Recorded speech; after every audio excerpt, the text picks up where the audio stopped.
So currently there's four kind of sequels to this book going on. There's the Miracle Realtor, the Miracle Yoga Instructor, the Miracle Millionaire, the Miracle Salesperson. And I'm lucky enough, or fortunate enough, to be co-authoring this with Diane Kink, the Kink team in Keller Williams. Many of you know her, 95 million last year in Texas. And so we've been interviewing 24 of the top 1% of realtors all over the country. So I was telling Russ about this at WCR the other day, and he said, okay, so who are you interviewing? And I named a couple of people I was really excited about, and he's like, okay, so you're interviewing the Gellman team, right? And I said, I know them, but what are their numbers? And he's like, well, they did 70 million last year. Do you think that might qualify for your book? And I said, yeah, totally. So, Russ said you should interview him, and I said, why don't we interview them in front of all your agents so that they can actually learn. So thank you for being part of the book, Mark. And actually, I have 4 books to give away. So what I need you guys to do is take out a business card and put it in the bowl, and we'll be drawing for 4 books after the meeting. It's a great book. And if you don't have a card, take out a $20 bill and write your name on it. Just kidding. Just write your name on a piece of scrap paper. Is there anything else I missed?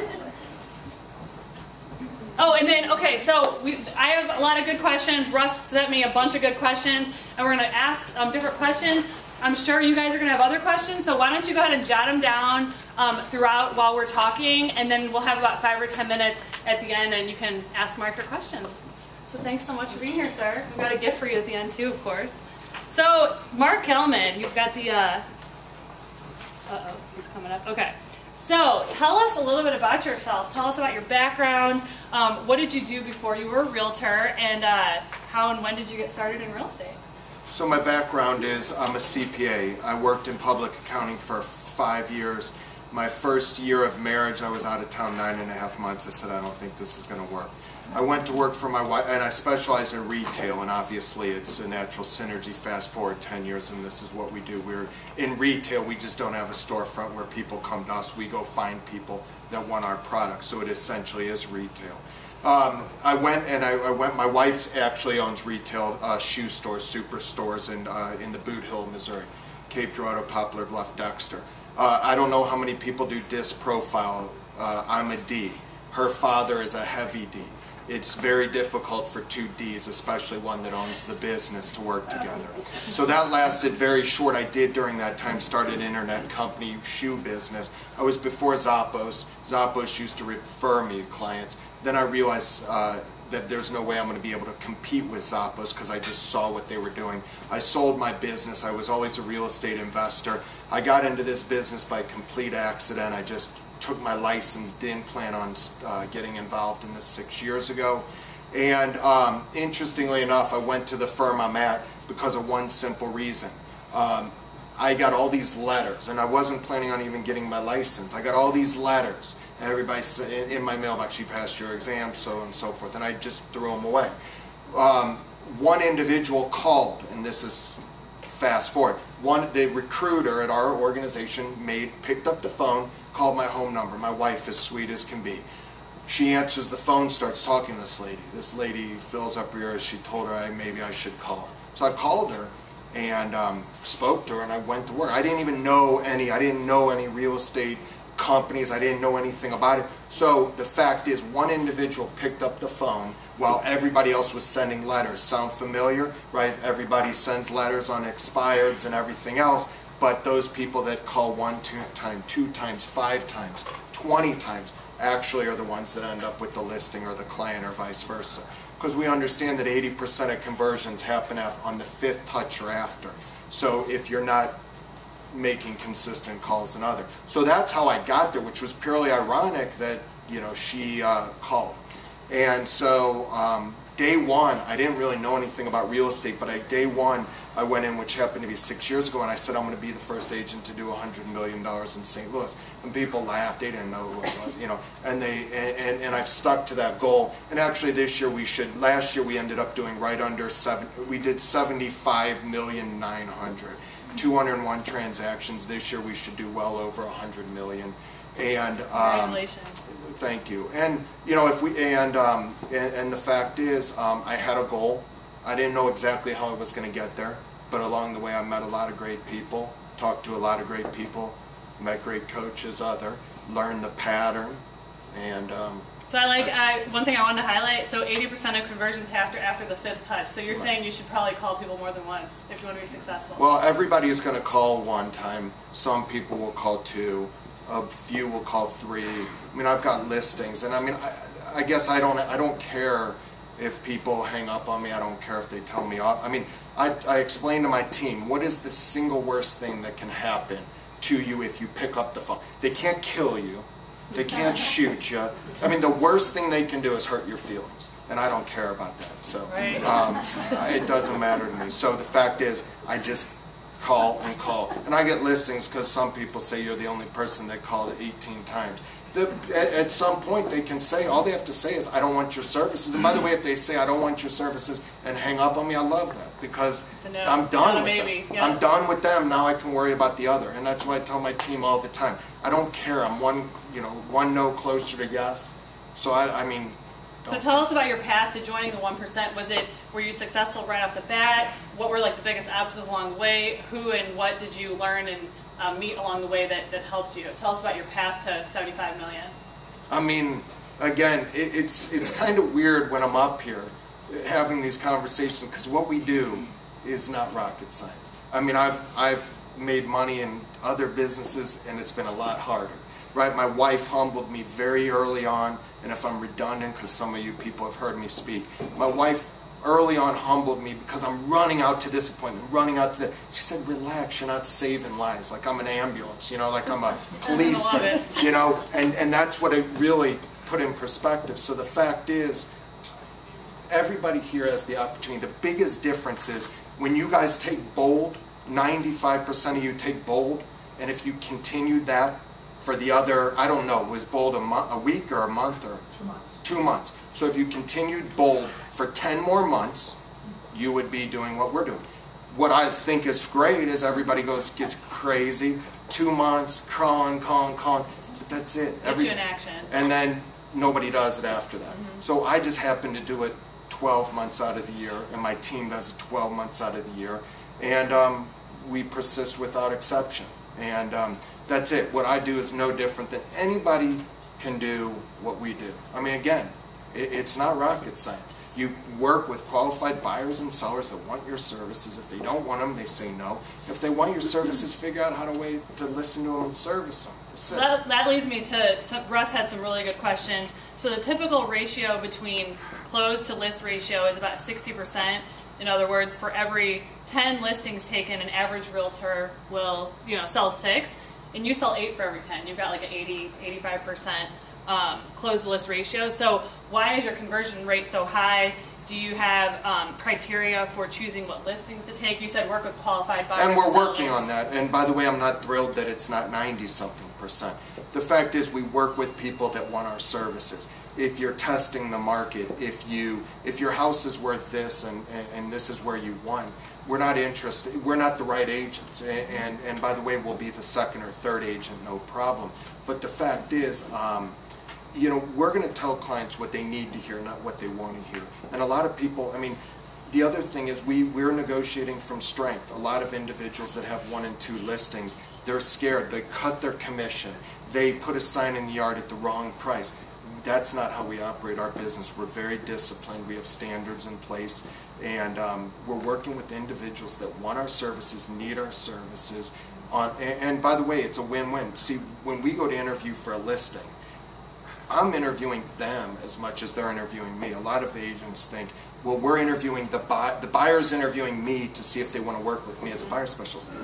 I'm interviewing them to see, do they know where they want to live? If they want to live between O'Fallon, Illinois and O'Fallon, St. Charles, and they want to between 100 and 200,000, it's going to be a tough, but there's plenty of agents that will take that.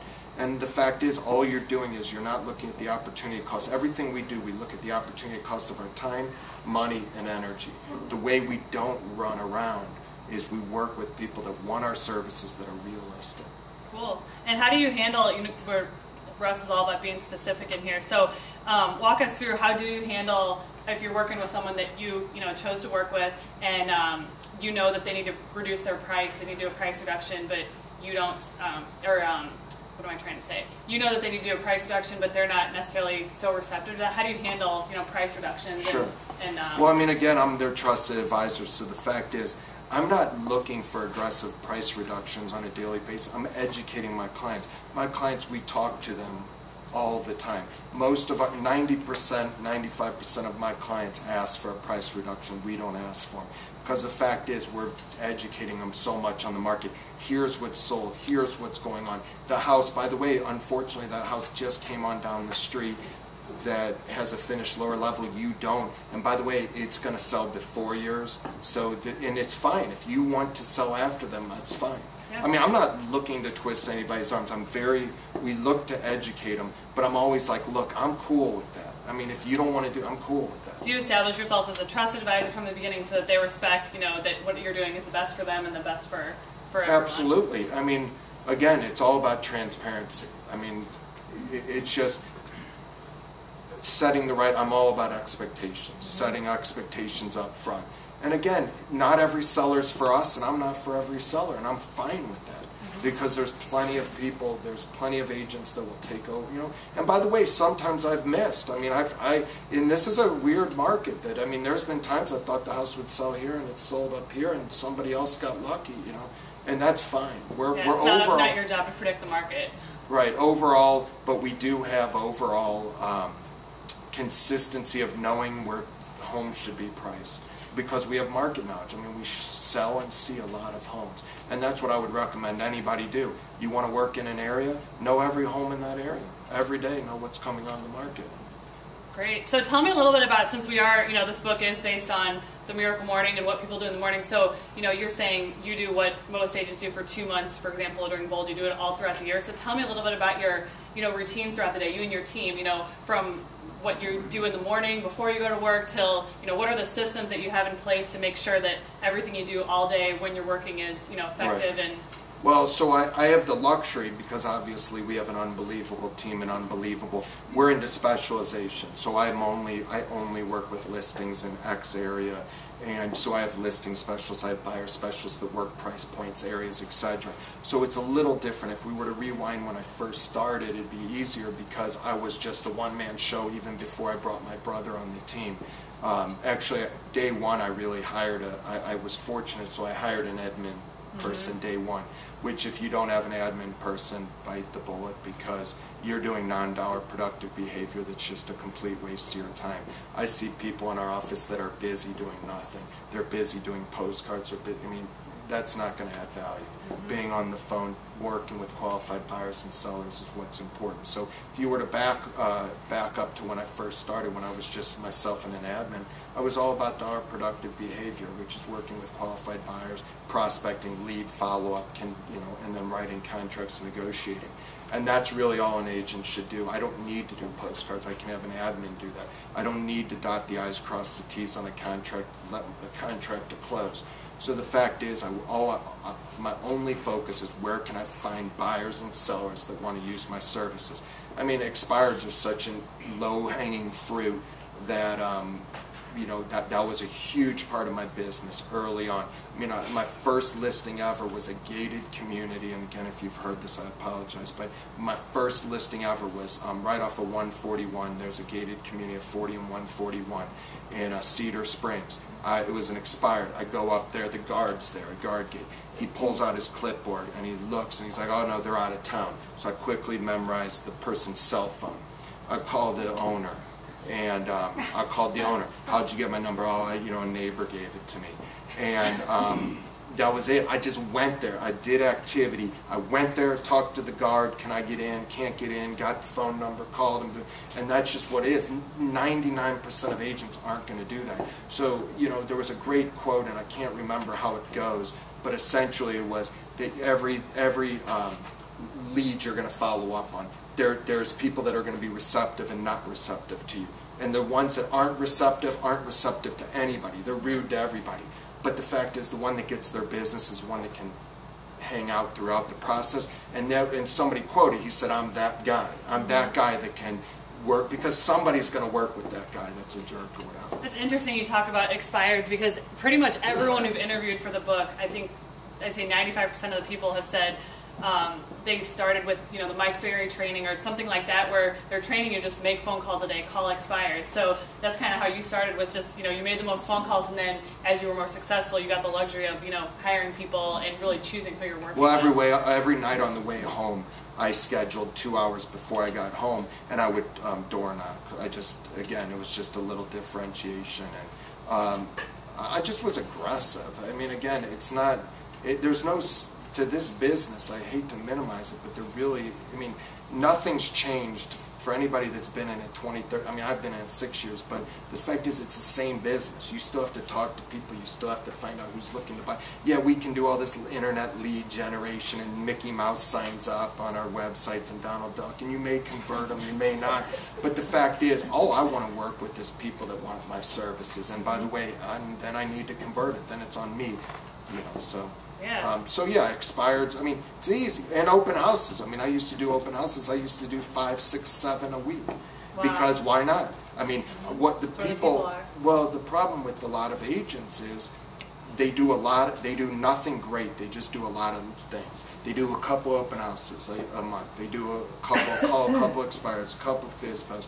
They do a couple internet. They buy a couple Zillow leads. They buy a couple. Well, I mean, you can't make a living that way. You have to do things unbelievable. So if you want to do open houses, do 6, 7. Do 2 Saturday, 2 Sunday, 1 Tuesday, 1 Wednesday, 1 Thursday. Go to a vacant home instead of working in the office. Work at that vacant home. Put a sign up. Who knows? Somebody may actually come through your house. Who knows? I don't know. You gotta have the retail store open, right? But yeah, I mean, the thing is, so you know, if you want to work expired, you better work every one. Somebody told me that FISBOs are down. And they may be, but the fact is I drive by FISBOs every single day. So they're down, maybe finding them on the computer, but go get your butt out and start driving all over St. Louis and you'll find a lot of FISBOs. So, and by the way, when you go knock on those doors, the person next door may be wanting to sell. It's just you got to get out. Got to be out there. Now tell me, you said when you first started, you said I'm going to be the first agent in St. Louis to do 100 million. Right. Where did those beliefs come from, and how do you think your attitudes and beliefs were shaped by, you know, over time, and how did you come up with that? Like, what led you to that number and that confidence in that number? It was once I started doing quick research, I noticed that there wasn't a lot of huge volume being done in St. Louis, comparatively speaking, to agents outside the country. So the fact is, I actually had a goal, and by the way, when you write down a goal, you're going to far exceed what you've ever done. So for example, our team, we have dream goals, we have stretch goals, and we have goals. And by the way, if you focus on your dream goals, you're always going to hit your goal, and you're most likely going to hit your stretch goal. So the fact is, you got to, and I put it out there. I mean, I was actually at a Mike Ferry thing in 2011, and I actually wrote down, I still have it today, I just was looking through some old stuff, 2015 I'm going to do 100 million, which will be this year. But it was just ironic. I mean, you got to put in front of you what your goals are. I mean, the other thing is you got to treat it like a business. I mean, our business plan is 35 to 40 pages. Everybody on my team, I know what their goals are, dream goals, stretch. I know where their source of revenue is going to be, where, you know, we track I'm very analytical. We track every piece of our business, and you got to know your business. You got to know where it comes from and how to get more, and where you fell short, and if your units fell short, why did they fall short? And then you got to hold people accountable. And it's not hold people accountable from a standpoint of why didn't you do this? It's your goals were X, and how come you didn't hit that? And that's, as you suggest, that's what coaches are for. Not to hold you accountable to make sure you make 100 calls, but your goal is to do this and back into it. This is how many calls you have to make. And that's why a coach is important, not to, you know, not just to put pressure. Why didn't you make 100 calls? This is your goal. Right. And by the way, everybody has different goals. My goal's different than a lot of people. I mean, you know, and by the way, whoever has goals, whatever they are, it's perfectly fine. But don't just throw out a goal. You have a methodical That's reason. interesting you mentioned tracking, because consistently I see in my business and any business, really the top people are the ones that are just looking at, okay, what did I do and how can I get more of, you know, the top 20% of that. So I think we all can learn from that, you know, figure out where did your business come from last year and how can you get more of the stuff that was what you want more of, basically. And the other thing, so I have a couple more questions, and I was going to open it up, and if there are no questions, I've got plenty more. But they always say leaders are readers. So what are some things that either conferences you go to, events, books that you read, other speakers? What are some things that keep you going as you're developing your team and you're going for 100 million? Like, what are some resources that you've found helpful in your business? Sure. Number one, I believe in masterminding with great people. So I do have mastermind relationships all over the country.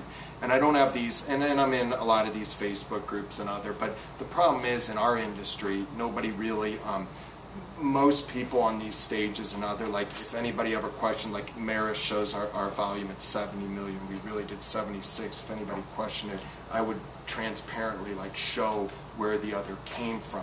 But the fact is most people on these stages are you don't know their validity or not. So even in these Facebook, I wrote 20 contracts today, I said 17 listing, you see a lot of that. So you really need to weed out a lot of the things that could stress you out. Because I know I've mentored a few agents in other parts of the country, and they say, did you see this? And I'm like, yeah, but just relax, don't worry about that. You have to have your eye on your own ball. But from a standpoint of them, I don't, we happen to be in real estate, so my focus is just on business. I think business and customer service books are really critical. Our team studies 5 dysfunctions of a team. Anybody that has a team that does not study 5 dysfunctions of a team is doing a disservice to their team.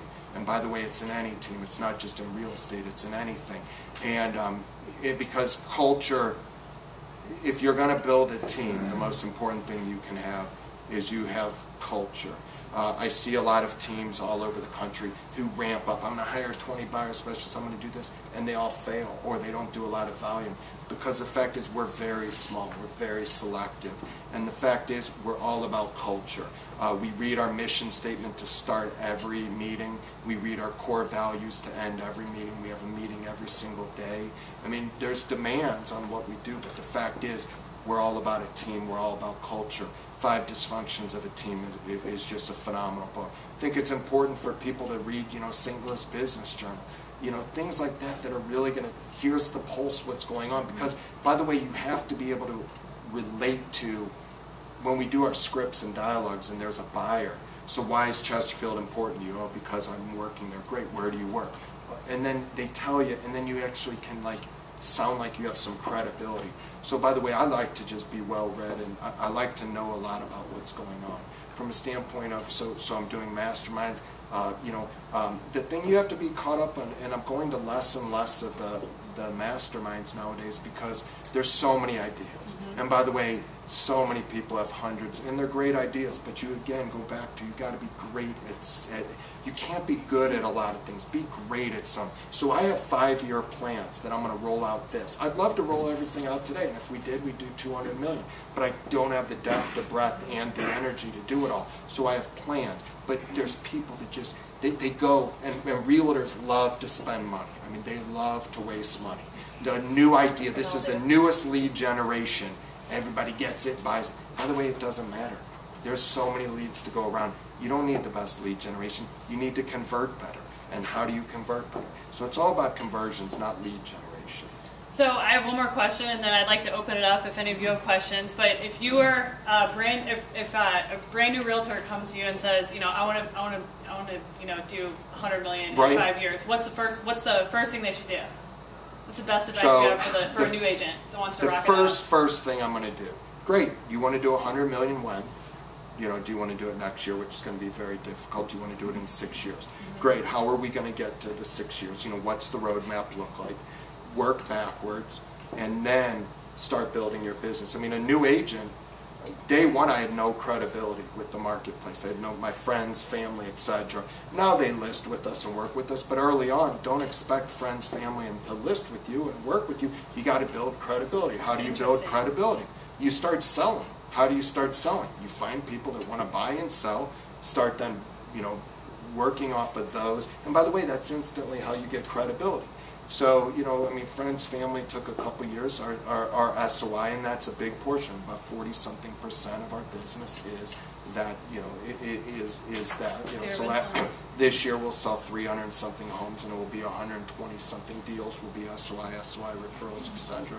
But the fact is, if I'm just starting day one, I'm just going to be the best at whatever the heck I want to do.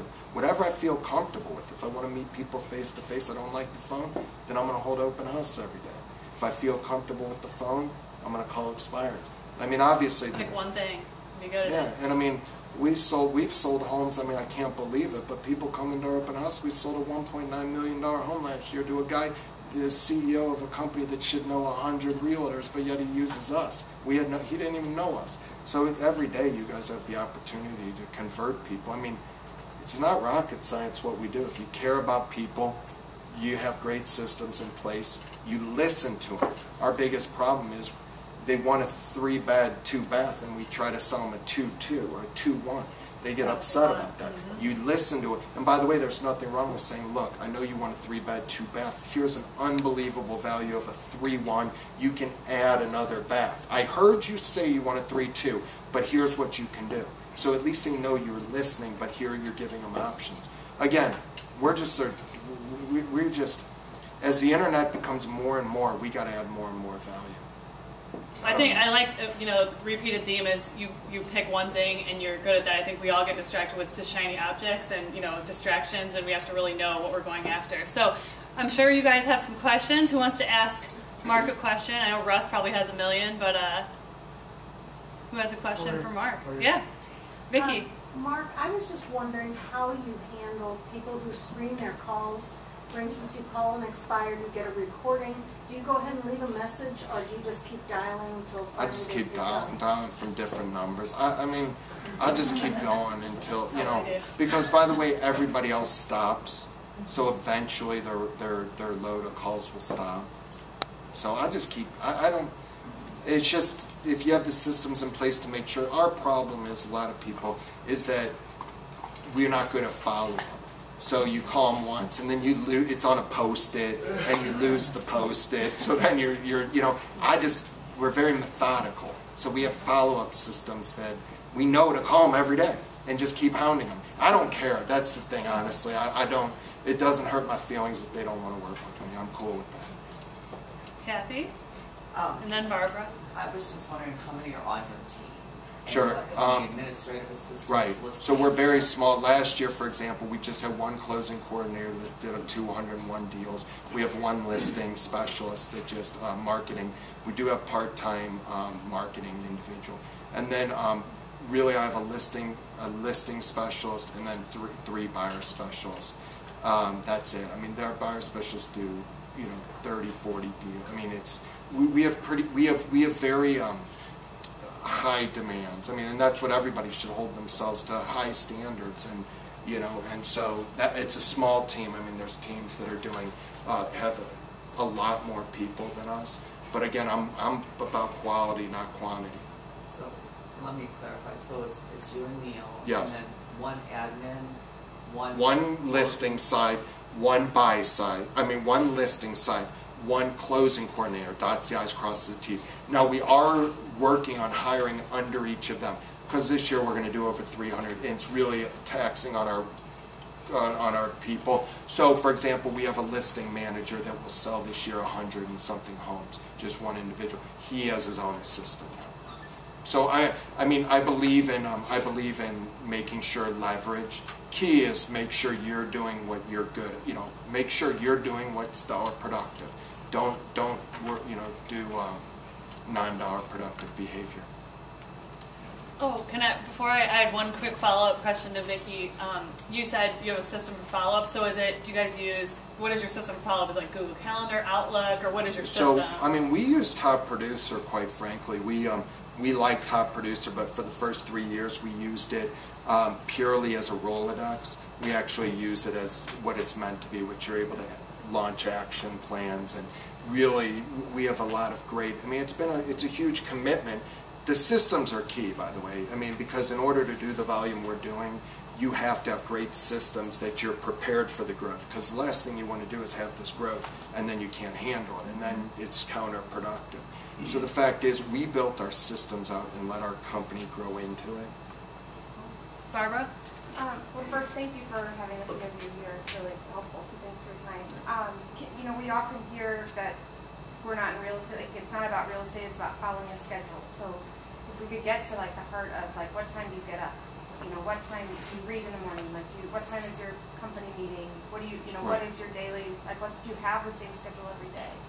Mine changes a little bit because of my role as a CEO, but the buyer specialists and listing specialists on our team are very consistent, although they're still at the beck and call of buyers, of their buyers, right? So we like to use dialogues like, so Barb, what works best for you, mornings or afternoons, right? That's a very simple script. Because, by the way, if you're a buyer and I say, Barb, when do you want to go out? Of course you're going to say nights and weekends. And by the way, so Barb, what works best for you, mornings or afternoons? Now you may say, well, weekends or whatever work best. So we focus on putting our clients into our ideal work schedule. The other thing is we're huge on family. So one of our core values we added this year was family, life, work balance. We have 11 core values, and the newest one we added was family, life, work balance. And so we also schedule. It's critical to schedule your appointments with your husband, kids. Those are appointments. They're not work appointments, but they're appointments. So we do our best to focus on. It's weird to me. I've never missed something my wife, when she gives, and I put it in my calendar, I never miss it. If I don't put it in my calendar, I'm always late. So, you know, the thing is, I put this in there. So to answer your question, we actually every day at 9 a.m. Mondays are 9 to 10 meeting, which is a huddle and then a team meeting where we review what's going, all the new listings for the week, all the closings for the week. Tuesdays is 9 to 9:15 call in. That's the Wednesday, Thursday. Half of our team's off Wednesday, half Thursday because they work weekends, and so that's at 9 a.m. And then I have one-on-one meetings with everybody. So everybody on my team, every week I have a one-on-one meeting with everybody. Here's our goals. How many face-to-face did you have this week? How many contracts written? Where was your source? And then Fridays is 9. So by the way, everybody's in at 9 a.m. For example, I have somebody, and so I have somebody from St. Charles that's on my team. Long commute. So we do his ideal work schedule. He's in at 7 a.m. because I want him to beat the traffic. He leaves at 6:15 because, by the way, if he gets in by 9, he's driven for an hour and he's lost productivity. And by the way, he leaves at 2 because beats the traffic versus leaving at 4. So we are flexible in that regard, but most of our individual, and then Tuesday nights we do prospect. I mean, not everybody has to be there, but the fact is we have, just what I told you, we have consistent, and by the way, it's consistent. It's on me, it's on our people. And by the way, when you start letting things change, it all goes out of whack. And by the way, might as well never stick to a schedule. So at 9 a.m., we start. And by the way, everybody's there. And then I've spoken to different groups, and they say, well, what happens if they don't show up? Well, it's not an issue. They're the wrong people then for a team because they want to. That's just what we do. It's part of our culture. So we don't really worry. Well, what happens if they don't do this or that? Then they're the wrong people.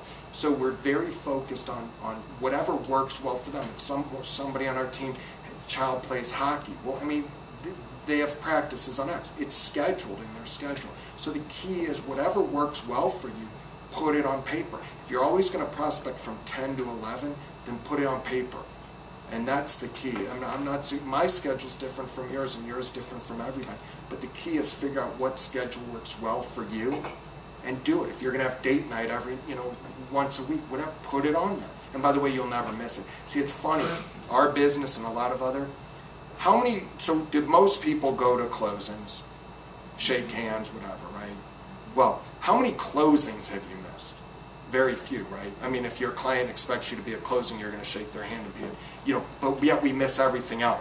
If you treat everything like a closing, I happen to be leaving out of town Thursday morning, and it's just a weird mentality that I'm just working my butt off Monday, Tuesday, Wednesday. If I could do this every time before I go out of town, productive.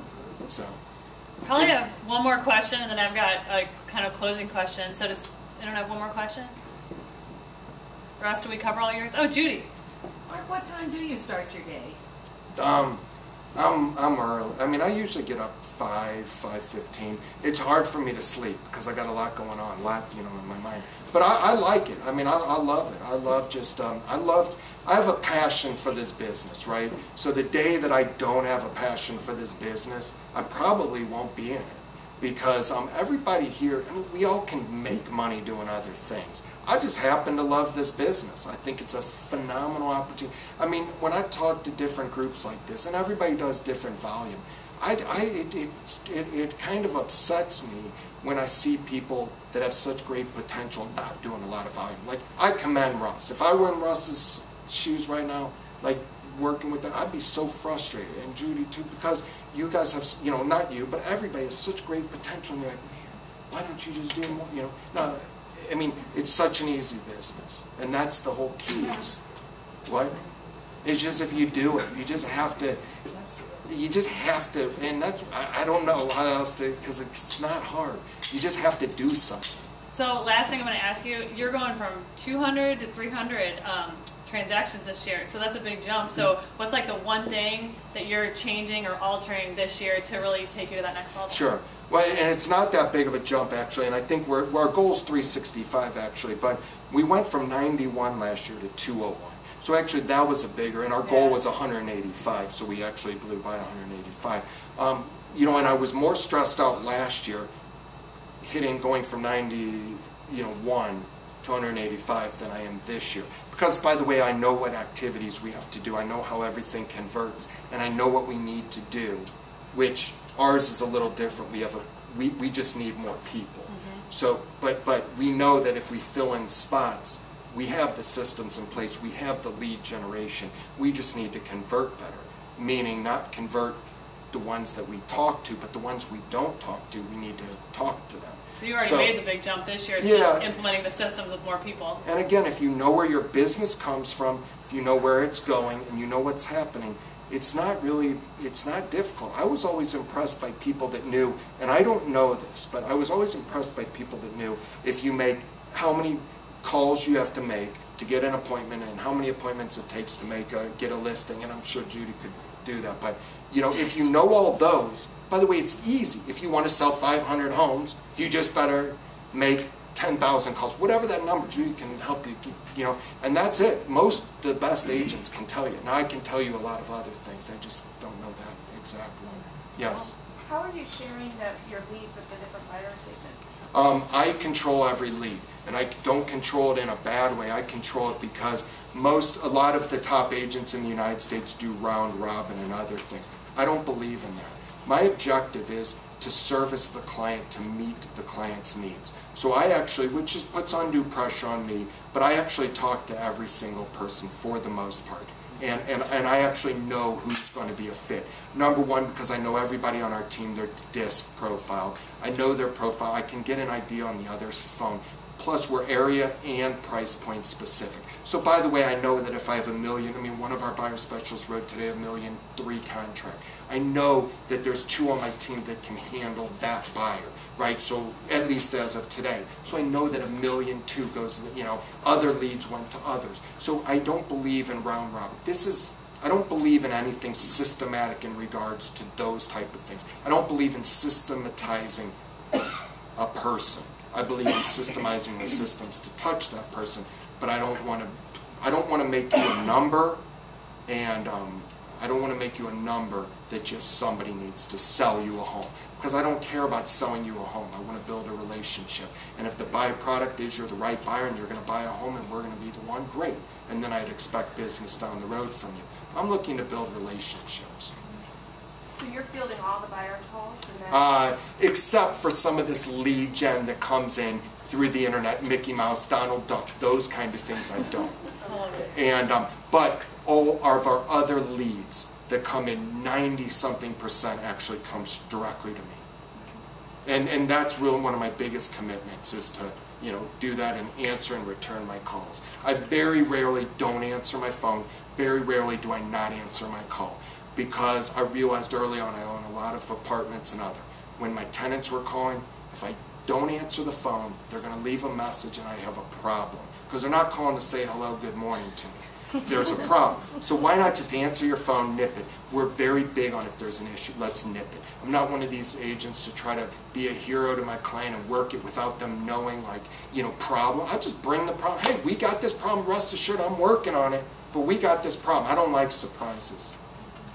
So yeah, this one last question. I want to respect Other than Mickey Mark's Mouse, It's all right. I've got a couple more minutes. Other than Mickey Mouse and Donald Duck, what is the main source of your leads? Sure. So we have about 12 sources of revenue. And our SOI referral SOI has become a very important part of our business. Keep in mind that last year alone, when you sell 201 homes, all of a sudden you got 201 past clients SOI that you didn't have the year before. Now, many of them we already knew. I mean, 40% or so, 45. So we knew. But there was 100 and something that we didn't know. So we're very proud of that aspect of it. But and then the rest is split across different. We clearly Mickey Mouse, Donald Duck, those type of lead gen, internet, we're just raw leads. We do get a lot of. We do some we do radio. We do. I mean, we have a lot of sources. Again, we have just regular internet leads that aren't through that sign-up system, through our website. Somehow they heard about us. We have. We're working with some companies to do some community tour stuff for corporations and other, almost Relo, but a little different. You said 40% is from SOI, right? About 45% between SOI. You're on my SOI, you buy a house. You're on my SOI and you tell her to buy a house. That's referral SOI. And then, so those two, and past clients are in that thing. So all these sources add up. Expireds, FSBOs, farming, door knocking. We track every one. So by the way, if you're going to buy and sell, if I knock on your door and an expired, you're an expired sale and expired buy. I treat you the same. Now what I don't know is the house that sold down the street because they saw my sign. That'd be a farming. It wouldn't be an expired, although if I didn't have that original expired, I wouldn't have gotten it. But we always track it one deep. I was asking, if you had a weakness, what would it be? He's a D. What would you improve on? If I could improve on something, There you go. I would probably be a little sweeter. I wish I had a little Russ in me, you know, because he's a caring guy. You know, something like that. I mean, to my detriment, I mean, I'm very transparent. It serves me well, but I probably could use a little sugar. Well, Mark, I want to thank you for being the sharpest agent in town, and I think you said the other day that you didn't have any Cutco, so here's your first set of Cutco for you in your lovely life, and really appreciate your time. If people want to reach out with questions, do you have a website or email that you'd like to provide? It's Mark at the Gellman team, M-A-R-K at the Gellman team. I mean, and I have no problem if anybody ever, I always talk to people one time, and then if I give them advice and then they don't implement it, then I won't talk to you again. Because I want people to do well. And by the way, I don't look at anybody as competition. It's my greatest pleasure. If you all did 100 million, it'd be my greatest pleasure. You know, there's so much to go around. The MLS sold 30,000 in the MLS. This is how many we sold. We sold less than 1% of all the homes. The fact is, I have friends in the room. I very rarely compete. Sometimes I do, sometimes I don't. If you went out, great. If I went out, great. The fact is, there's so much to go around, so I don't hesitate to call, email. I'm cool with that. Anything else? That's it. We'll drop the book now. Thanks, Mark.